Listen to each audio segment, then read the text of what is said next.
उत्तराखंड में उपचुनाव को लेकर भारतीय जनता पार्टी ने अपनी तैयारियां तेज कर दी है, जिसे लेकर बीजेपी के लोकसभा सांसद अजय भट्ट से जनतंत्र की टीवी संवाददाता ममता चतुर्वेदी ने की खास बातचीत। देखिए। उत्तराखंड में उपचुनाव होने वाले हैं, क्या कुछ चुनौतियां हैं, इस पर बातचीत करने के लिए हमारे साथ मौजूद हैं भारतीय जनता पार्टी के उत्तराखंड से लोकसभा सांसद अजय भट्ट जी। इनसे बात करते हैं। उपचुनाव होने वाला है और भारतीय जनता पार्टी का उत्तराखंड में सरकार का नेतृत्व भी परिवर्तन हुआ है। आपको क्या लगता है कि कितनी बड़ी चुनौती है? कोई चुनौती नहीं है। भारतीय जनता पार्टी के सामने कोई खड़ा ही नहीं है।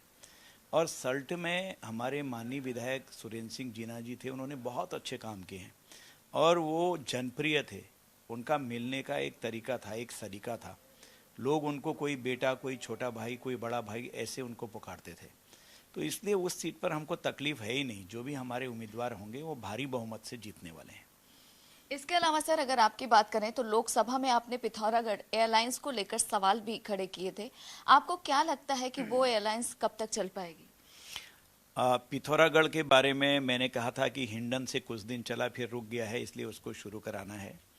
और इसी प्रकार से हमने और भी जो हेलीपैड बनाए हैं उस पर हेलीकॉप्टर चलने की बात हुई है।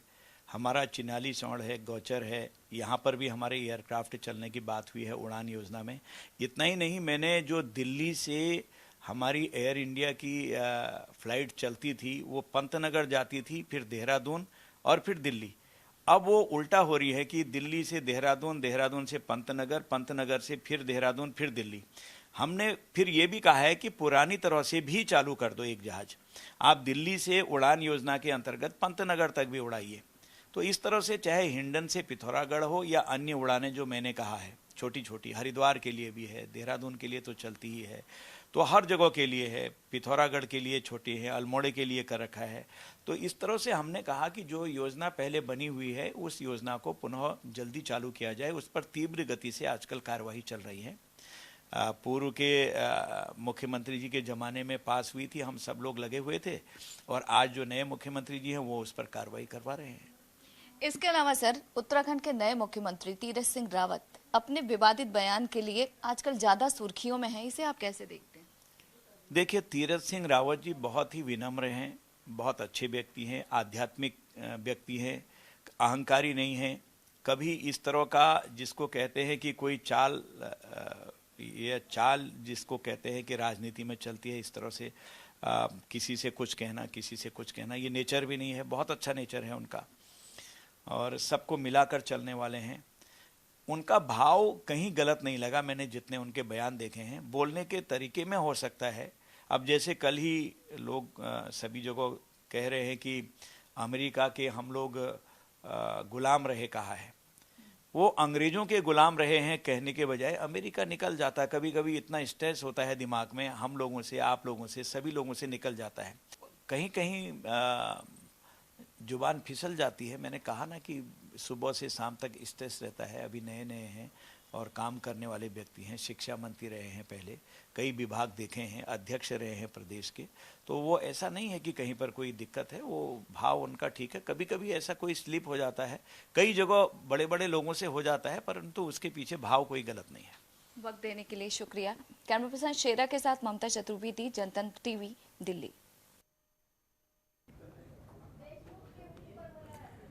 और इससे पहले खुद सीएम तीरथ सिंह रावत ने कार्यक्रम में अपने फटी जीन्स वाले बयान पर दोबारा सफाई दी और कहा कि फटी जीन्स पहनने से कोई अमीर गरीब खानदान का नहीं होता।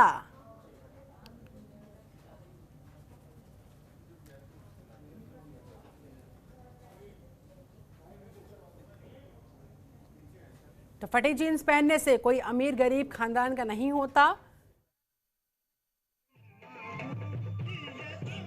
दिख रहा है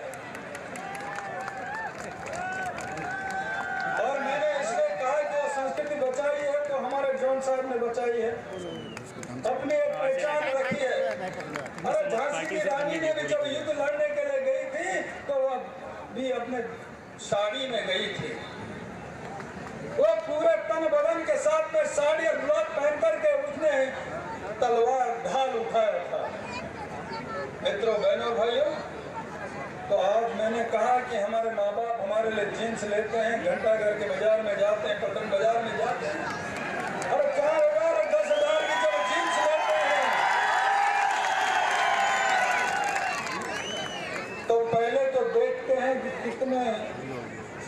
पे लगे हुए।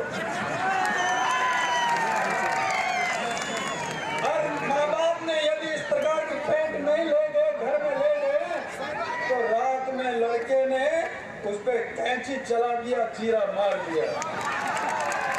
बड़ा बाप का बेटा नहीं कहलाऊंगा, बड़ा बाप की बेटी नहीं कहलाऊंगा। मैंने क्या बुरा कहा?